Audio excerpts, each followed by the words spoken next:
Boa noite. Eu vou dar sequência ao nosso curso do ensino e aprendizagem da física, retomando a questão que discutimos no último vídeo. Foram dois exemplos a respeito dessa dimensão metafórica da física que estão relacionados a essa visão do realismo crítico. Os dois exemplos que eu havia tratado havia sido da natureza da luz e aquele exemplo da balança de Galileu. Eu falei que Galileu introduz essa questão das idealizações na construção do conhecimento da física e que a visão de Galileu da metodologia da ciência é muito mais moderna do que a de muitos livros didáticos e mesmo de muitas exposições de física que nós vemos por aí, que são basicamente baseadas no positivismo ingênuo, de dizer que as ideias da física nascem diretamente da observação, em seguida de fazer uma hipótese, de testar essa hipótese e de generalizar. E Galileu falava da importância de se recortar a realidade, de simplificar a realidade, para se conseguir idealizar a mesma e assim introduzir a matemática. E falava também do papel do experimento com essa dimensão metafórica que a ciência tem. Então, nós tratamos desses dois exemplos. Eu queria retomar esse exemplo da natureza da luz, que nos levou a discutir a questão da dualidade como um aspecto linguístico, a própria dificuldade de nós encontrarmos um referente na nossa vivência. E é interessante que essa dualidade, que é bem descrita na discussão que o Wilson, que eu citei, professor de física na Universidade de Oxford, ele faz dessa questão, e é interessante que eu vejo uma conexão muito bonita disso com um poema de Ferreira Goulart, chamado O Poema Sujo. Eu vou ler um trecho para vocês, o trecho mais relevante, e peço que vocês façam um paralelo entre essa mensagem poética do Ferreira Goulart e essa questão da dualidade da linguagem da física. Eu vou mostrar um fragmento, para vocês quiserem, dê uma lida, bota no Google lá, Ferreira Goulart, com dois L's, né? Poema Sujo, vocês leiam o poema inteiro. Mas eu leio um trecho para vocês e peço que vocês reflitam sobre essa questão da linguagem e dessa dualidade no aspecto da natureza da luz que nós discutimos na aula passada. Quem não tiver lembrado, dá uma olhada na aula passada e vamos ver se vocês fazem uma conexão com isso. Aí diz o trecho do Poema Sujo do Ferreira Goulart. O homem está na cidade como uma coisa está em outra, e a cidade está no homem que está em outra cidade. Mas variados são os modos como uma coisa está em outra.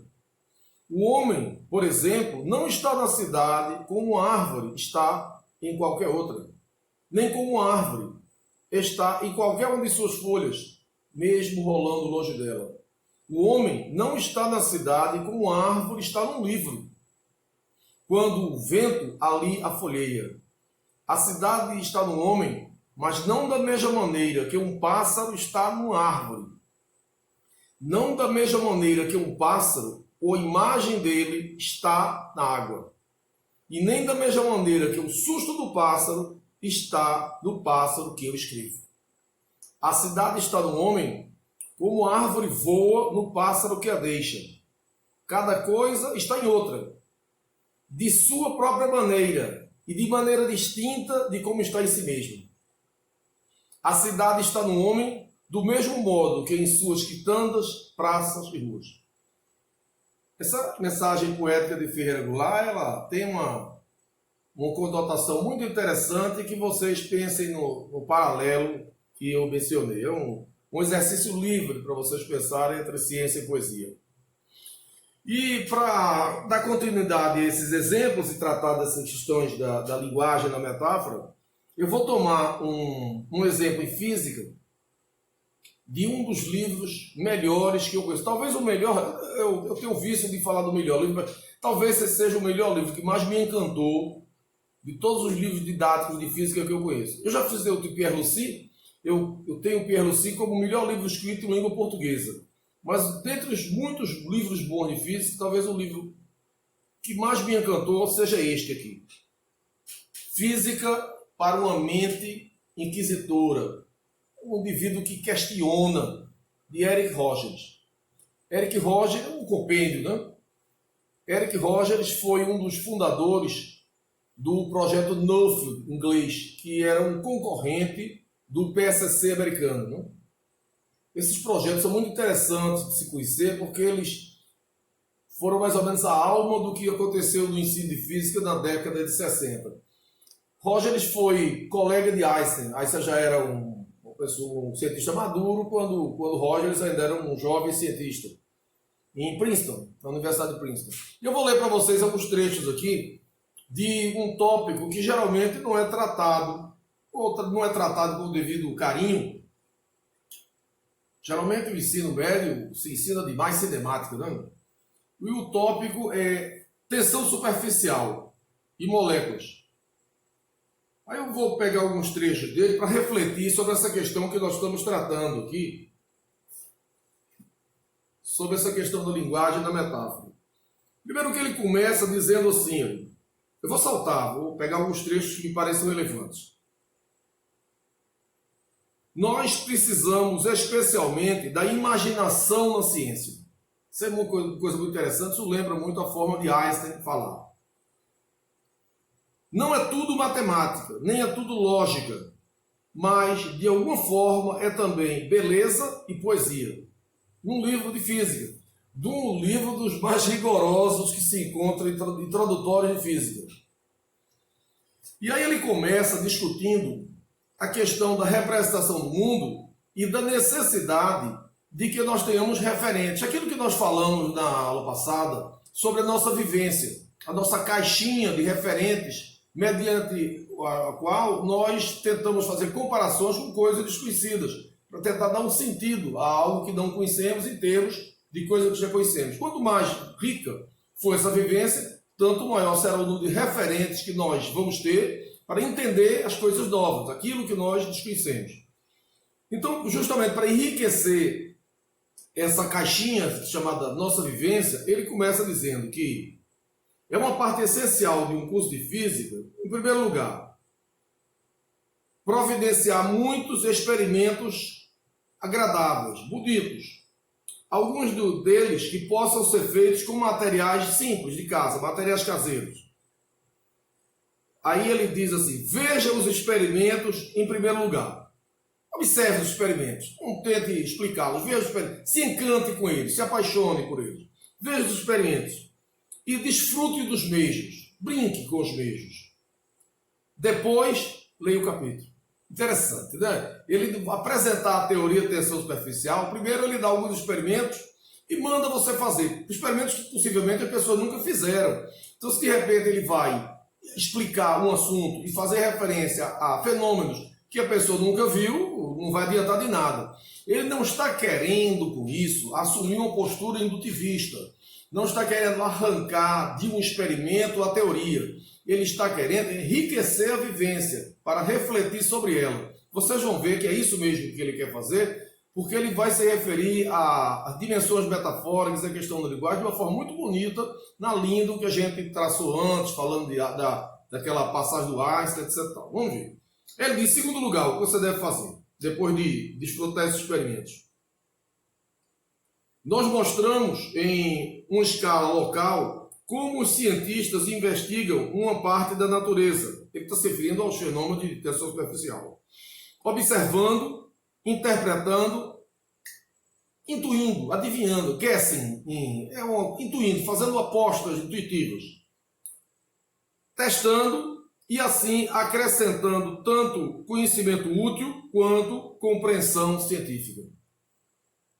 E terceiro ponto, ele diz que, em acréscimo aos comentários sobre questões práticas, que nesse capítulo vão variar desde o uso de shampoo à mineração de ouro, e que ele vai fornecer, junto com isso, uma forma de se medir os tamanhos de moléculas simples, usualmente nos nossos estudos de átomos. Muito interessante. Eu não vou chegar a discutir esse capítulo, porque não é minha função, desse momento, não é minha intenção discutir o capítulo. Eu quero discutir as questões atendentes ao ensino e aprendizagem que ele vai levantar num capítulo de física. Aí ele começa com demonstrações, dizendo assim, comece como um cientista em si mesmo. Olha, isso é um troço interessante. comece como cientista. É uma atitude que ele tem de achar que o estudante de física pode ser visto como um pequeno cientista. Embora isso seja algo que tenha um lado positivo e seja encantador, isso é bastante criticável também, porque o contexto em que o cientista viveu, ou que o cientista atual vive, de laboratórios, conhecimentos que ele dispõe, e o contexto de um estudante são bastante diferenciados. Então, há de si, num determinado momento, quando discutirmos, por exemplo, as ideias de Rosalind Driver sobre construtivismo, vamos fazer uma ressalva sobre essa questão de ver um aluno como um cientista. A professora Rose Driver, inclusive, tem um livro muito interessante, não estou com ele aqui, mas eu tenho, depois posso comentar, que é um aluno como cientista, é uma pergunta, se o aluno deve ser visto como cientista.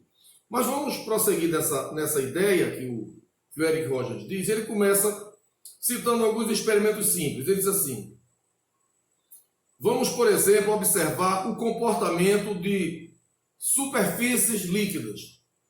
Vamos observar isso, comportamento de superfícies líquidas.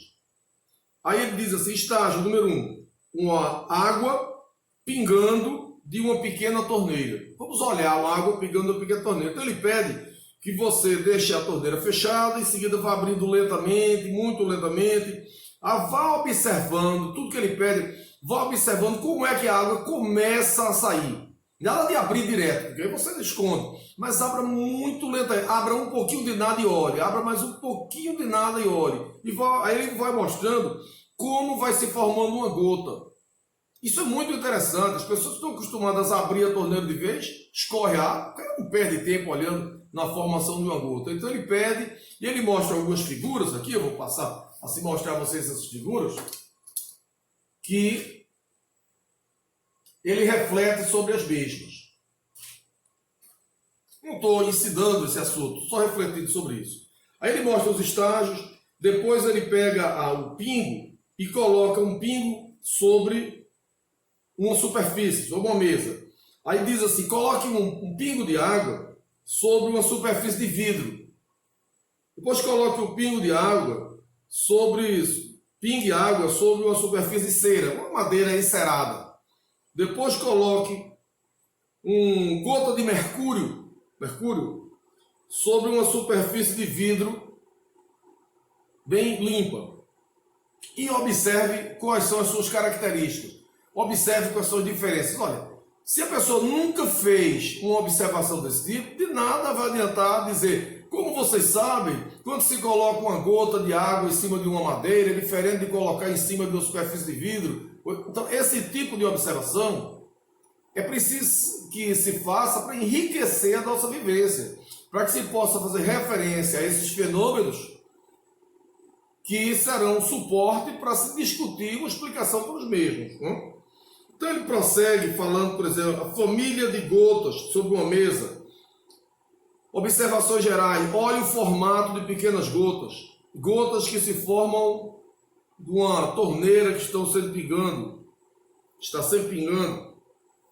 E ele vai dando esses exemplos aqui, e em determinado momento, ele pede, por exemplo, e passa para o segundo tipo de experimento. Em vez de ser simplesmente um experimento muito simples, ele já pede que você faça um pequeno aparato.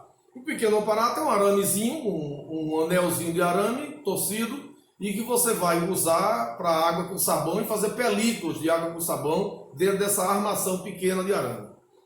Aí ele diz assim, aparatos especiais. O próximo movimento nosso será utilizar instrumentos para nos ajudar. Com uma lanterna de projeção, observe as gotas em uma forma mais ampliada. Então, você joga uma lâmpada e vê a gota sendo projetada numa parede e você consegue ver os detalhes. Então, ele vai fornecendo indicações de como não apenas fazer alguns experimentos enriquecedores, mas como observar mais atentamente as características do fenômeno a ser observado.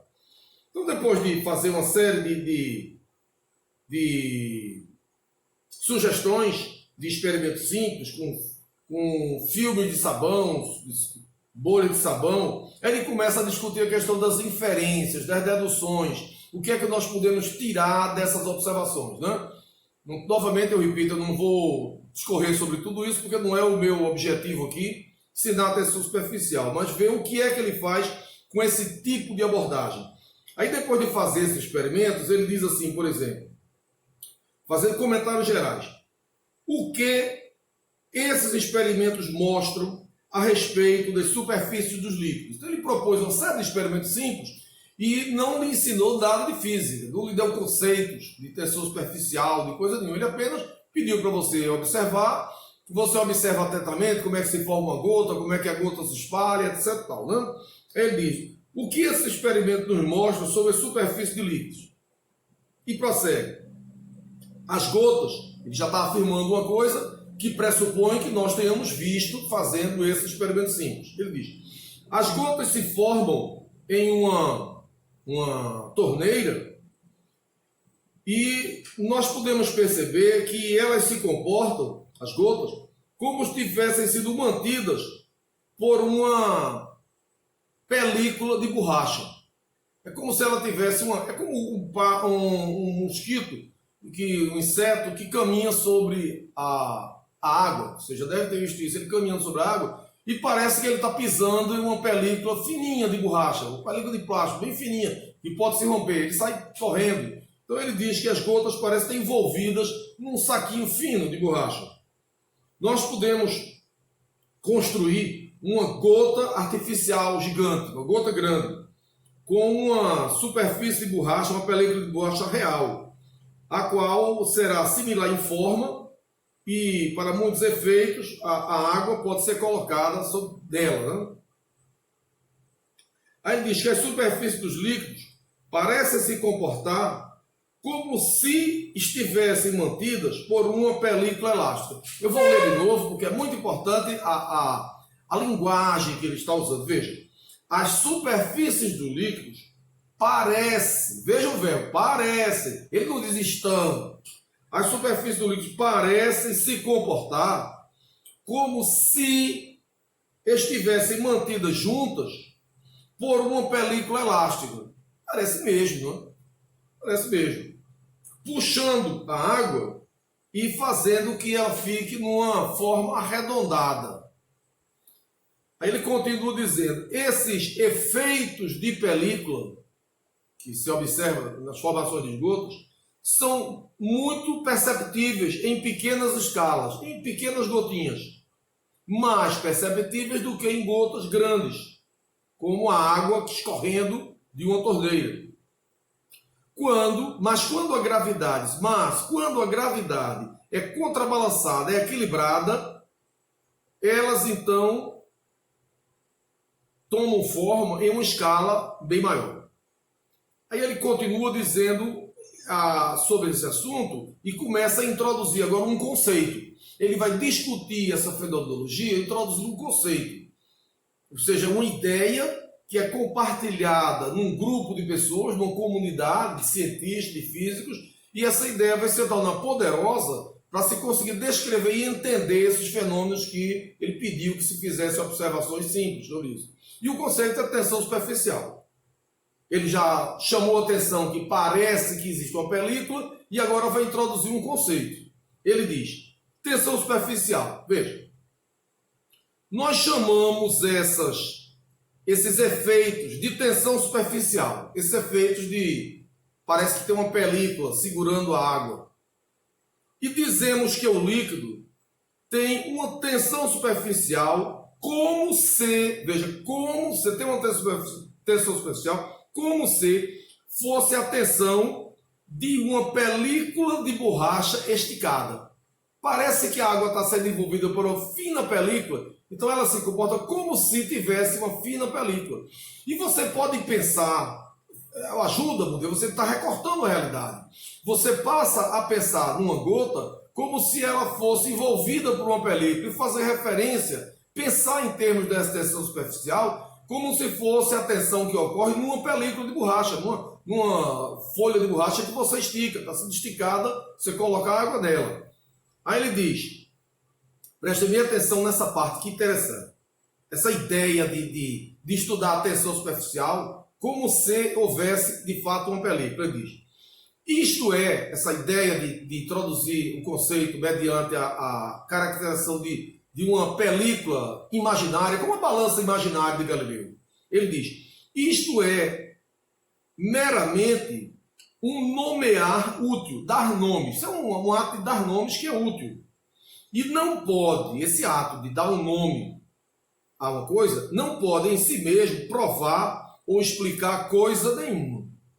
É muito interessante isso, porque muitos professores de física confundem compreender a física como dar nomes aos fenômenos, nomear coisas. Isso aí é um fenômeno o aluno pergunta, professor, por que é que a água não escorre? Por que é que o inseto não entra na água? Isso aí é o fenômeno da tensão superficial. É a tensão superficial. É como se tivesse uma película, que essa película está sendo esticada, e aí, enquanto a película não rompe, então a água não sai, o inseto não entra na água. Ele não explicou nada. Ele apenas criou um nome para descrever o fenômeno. Então é isso que Eric Roger diz com muita clareza. Isso é meramente útil, mas nomear não é possível em si mesmo provar com esse nomear ou explicar coisa nenhuma. Na melhor das hipóteses, esse ato de dar nome às coisas promove uma fácil referência e uma discussão. Torna a discussão sobre as ideias referentes ao fenômeno mais fáceis. Então, mas também no pior dos casos, isso é no melhor dos casos, mas no pior dos casos, ela confunde o aprendiz a pensar que existe uma película real tensionada. Ele começa a se acostuma tanto a pensar na metáfora que ele confunde a metáfora com a própria realidade. Não tem película nenhuma, cara pálida. Compreende? Não é preciso ter essa dimensão metafórica. Você se refere à película como uma metáfora, mas não tem película nenhuma. Não é possível você pegar uma gota e cortar com uma tesoura fininha e tirar a pele da gota. Então a gente se refere a uma película, mas é uma metáfora que nos ajuda a descrever o fenômeno dentro de certa escala. Em outras escalas maiores, você já não consegue tão facilmente fazer referência. Mas é importantíssimo que se tenha em mente isso, porque de repente nós vemos as pessoas ensinando física, discutindo física, pensando em física e se referindo a coisas que são metáforas como se elas fossem a realidade. Aí é que ele barbariza e diz assim, olha, você não pode pegar uma tesoura e cortar essa película. Dizer, a película que envolve a água. Isso não é possível. Compreende? Olha, novamente a dimensão metafórica. Certo? Então ele diz, na pior das hipóteses, confunde as pessoas a pensarem que existe uma película realmente tensionada, real tensionada, que poderia ser cortada com o escalpo de um animal. Se arranca a pele de um animal. Né? Muito interessante isso aí, né? Aí ele faz umas analogias, etc. E por aí, ele prossegue. Esse livro é belíssimo, né? Esse livro é um misto de aprender física com aprender a refletir sobre como a física é produzida. Daí que o nome é muito feliz, né? Física para alguém que pergunta, né? Para alguém questionador, para uma mente questionadora. Né? Recomendo fortemente esse livro. Inclusive, quero dizer que se vocês colocarem no Google o título deste livro, Física para uma Mente, em inglês mesmo, Physics for the Inquiring Mind, de Eric Roger, e colocarem PDF, vocês encontram esse livro para fazer download gratuito. É um livro que eu recomendo fortemente. Deve ter umas, acho que 800 páginas, mais ou menos, torno disso. 778 páginas.